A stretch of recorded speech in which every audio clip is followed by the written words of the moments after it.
The next thing I want to install on my Kubernetes cluster is going to be an Ingress controller. We were talking about ingresses just before in the external DNS section. So now we're going to create some ingresses and see what it's all about. So for my Ingress controller, I chose traefik because I'm more familiar with it. It has a nice set of features, but just to be clear, you could use other Ingress controllers here. The whole point of installing that Ingress controller separately, as opposed to part of the big GitLab chart that we will use at the end when we put the pipeline together, the whole point is that we can replace some of these components, you know, if we need different features or whatever. So I'm going to install traefik. Step one, I'm going to add the traefik chart repository. So that's this command here. And well, actually, you know, I already have added that repo on my machine, so it's going to give me that little message here. But when you do that the first time on your machine, it's going to add that repo. And then I'm going to install traefik, just like I did earlier with external DNS. So this is going to be something like this. So Helm, and instead of doing a Helm install, remember, we do Helm upgrade -- install. So I want to install traefik. I want that to be traefik/traefik. Then I say I want to put that in a new namespace, so create namespace traefik. And I'm going to add one extra parameter here. This thing like ports web secure TLS enable true. This is basically to also enable TLS serving for Ingress. We don't need it quite right now, but we are going to need it later. So we might as well set that up now so that we don't forget. Let's review quickly, because you know, when there is a command line like that, we can wonder, oh, why do we have like traefik 4 times in that command? So just as a reminder, this is obviously the namespace where we want to deploy traefik. This is the name of the release. This is the repo, and this is the chart in the repo. So we do that. This is going to install traefik on the cluster. Don't worry about these warnings. We're going to see a lot of deprecation warnings in Kubernetes, and maybe it's now is a time as good as any to tell you a few words about that. So Kubernetes evolves over time, just like, you know, everything, and they have this deprecation cycle. You know, when there is, often you come up with a first solution for something. So in that case, it's about custom resource definitions, and we start with an alpha version. Then there is the beta version, and then there is stable or GA, like general availability. And well, often it turns out that the alpha is a little bit different from the beta, and the beta is a little bit different from stable. You know, maybe sometimes it's a drastic change, it's completely different, but most often times it's more about like, hey, we changed the format of a field, or maybe we broke down that field into subfields or whatever. And so in that case, Kubernetes has this deprecation concept where at some point, the Kubernetes maintainers and authors decide, okay, this particular format here, we're not going to support it anymore. But when they decide that, there is a period of time of about a year during which it's still supported, but you get this deprecation warning. So when we talk about deprecation on Kubernetes, it's not like suddenly stuff breaks. It's more like, no, there is the beginning of the deprecation window, which is when you get warnings that kind of tells you, hey, you should upgrade your stuff, like, you know, update your versions, change your YAML. And about a year later, then it will really, you know, not be supported anymore. But it's not something that happens overnight. We have time, warnings to be able to adjust. All right, so now that traefik is deployed, we can actually create some Ingress resources. So I'm going to create one. Creating ingresses, if you are using Kubernetes 120 or later, we have a nice kubectl create ingress. If you are on Kubernetes 119 or earlier, then you will have to write some YAML. Here, since I'm using 120, I'm going to use kubectl create ingress, but then I will show you the YAML version as well. So I can do kubectl create, well, first let's have a little reminder on the services that are running here. And let's say I want to expose that one. So that's this Nginx service. So I'm going to do kubectl create ingress. I have to give it a name. So again, I want to be boring and predictable. So I'm going to say, well, the service is called web. So the ingress is going to be called web as well. And then we indicate one or multiple rules. And here we give a domain. So let's say my first ingress.cloudnative.party /star. And I will say send that to service web port 80. There we go. I created my ingress, so I can check what I did with kubectl get ingress or ing if I'm really lazy and I don't want to type too much. We can even use kubectl describe to see a little bit more details about the mapping that is done here. And here you could think, oh, okay, I know this. Now we need to come back in 5 minutes when our DNS records are updated. No, not this time. There is a little subtlety here. Instead of making you wait 5 minutes and come back, let's have a look in the DNS records in the Linode in the Linode domain interface here. So if I reload that, I expect to see a record called like my first ingress, but look, there is none. No my first ingress or nothing like that showing up here. So something is not working as intended. What could be going on? Well, we could go and have a look at the logs of external DNS. And if we look in there, I don't know if anything really useful will show up there. Let's see. I think I can do something like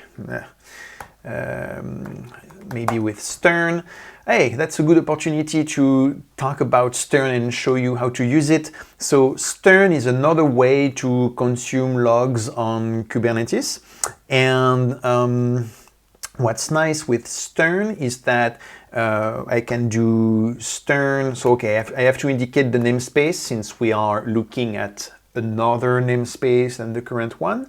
And then I can put a pod name or a regular expression to be matched.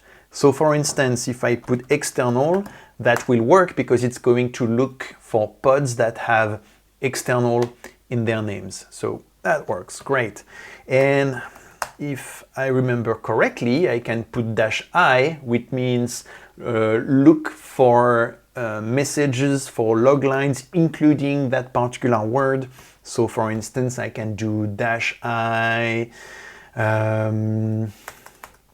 Nginx, and there you go. That gives me all the lines with Nginx in them.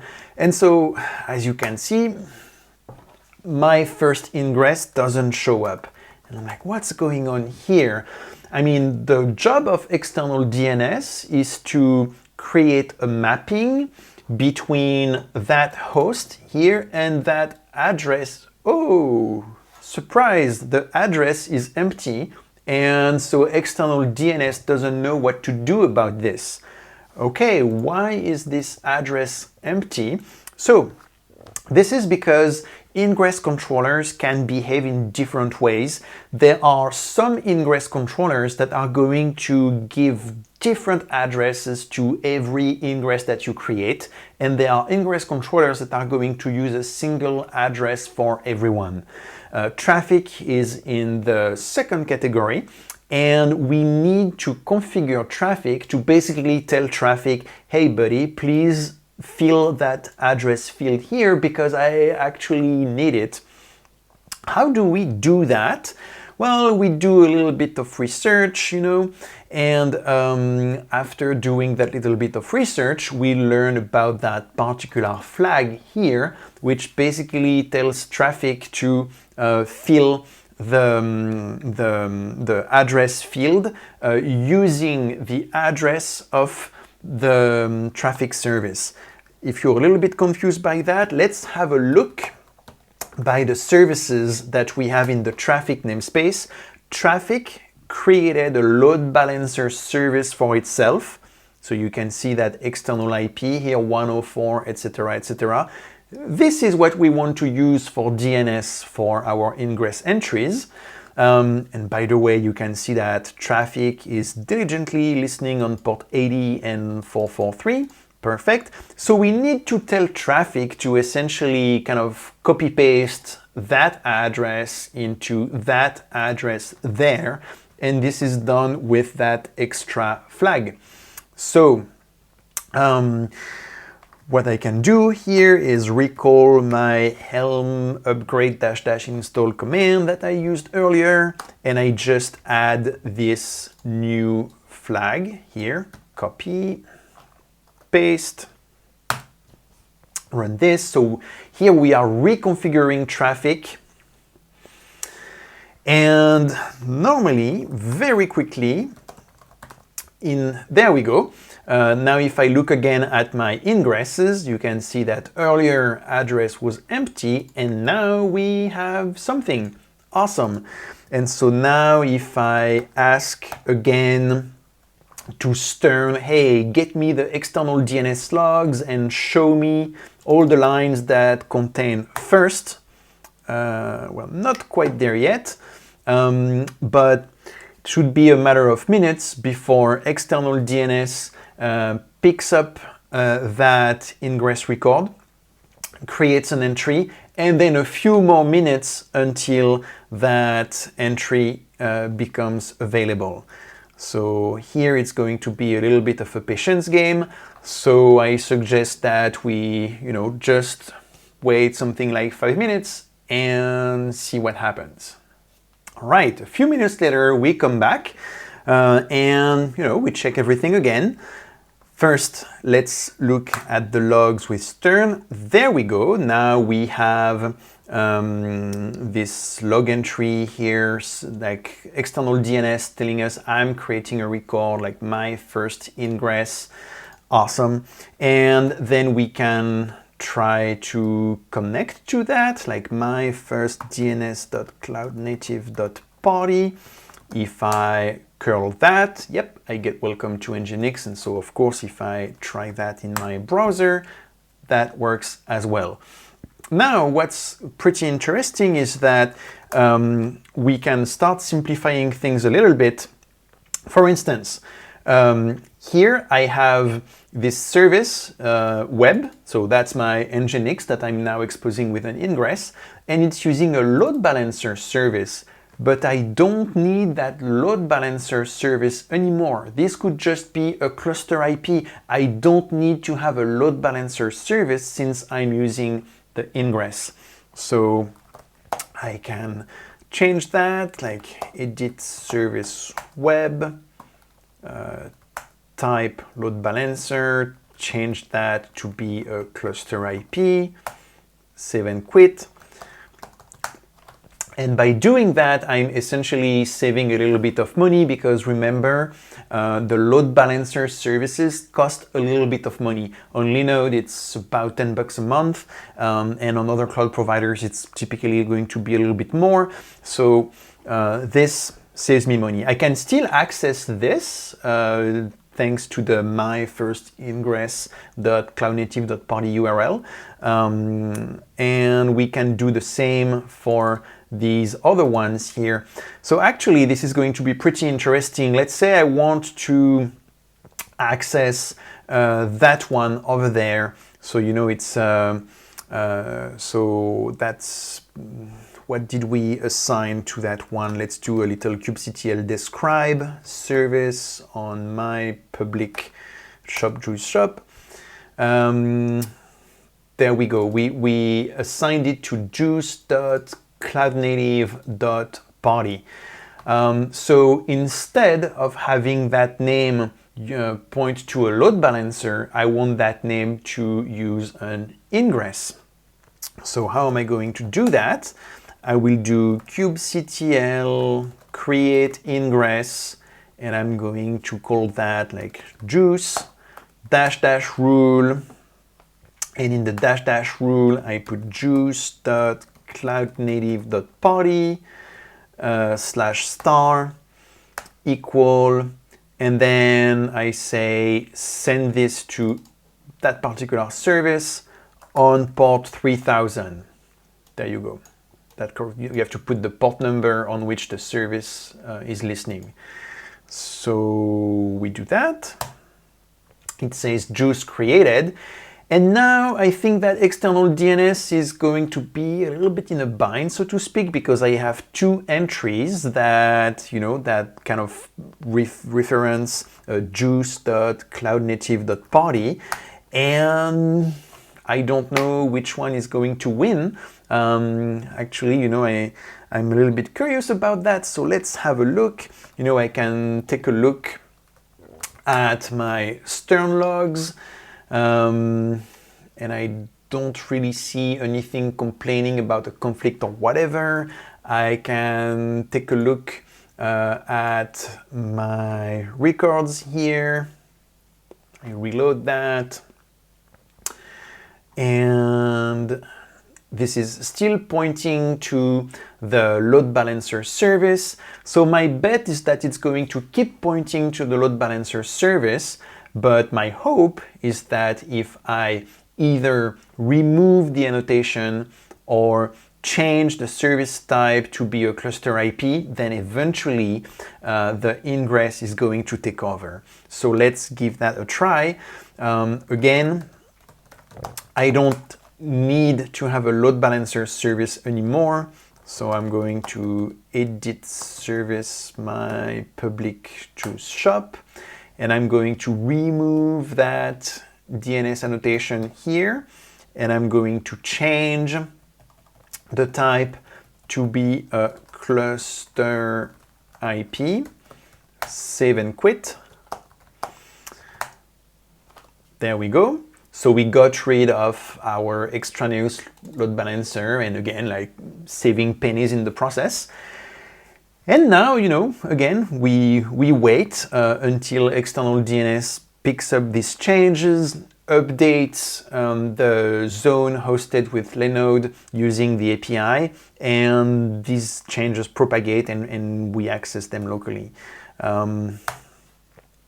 So again, that's going to take a few minutes. Let's have a look here. Did that already update, or do we need to wait a little bit? No, we need to give it a few minutes. So again, I'm going to suggest that we reconvene in a few minutes after this has the time to synchronize. All right, a few minutes went by, so let's see if that worked. I'm going to reload that page and pray, and there we go. Juice now points to 104.237. That's the IP address of my traefik ingress controller. So now if I go to juice.cloudnative.party, I get the OWASP juice shop. And this is an improvement over what we had earlier, because remember, the first time I tried this, it didn't work because that load balancer was listening on port 3000. Here with the ingress, it doesn't matter which port we are using, you know, on the back end, etc. I don't need really to worry about that anymore. When I create the ingress, I can indicate on which port I want to send things. So, right, we got traefik up and running on our cluster, properly integrating with external DNS. So now we can easily expose things over. One last thing before we move on, I told you I would show you how to do that with YAML as well for folks who are using an earlier version of Kubernetes. This is what the YAML looks like if you are using Kubernetes like 1.19 or earlier. So you can recognize the same elements. We have a set of rules here. We indicate host, then we indicate the path, and we indicate the backend with the name and the port. Note that here I'm using the API version v1 beta 1. So if you've been following things closely, you might ask me, hey, Jerome, why are you using v1 beta 1? Now we should be using v1 because it's the stable one. Like, yes, absolutely, except the goal of that YAML example here is to help folks who are not using Kubernetes 1.20 yet. And so these folks probably don't have a Kubernetes version that supports v1 yet. So that's why I'm giving you that YAML in the v1 beta 1 format. Because if you support v1, you can also use kubectl create ingress for the purpose of this example. All right, well, we have external DNS, we have traffic to manage our ingresses. So in the next section, we're going to talk about metrics to see how much resources we're using on our cluster.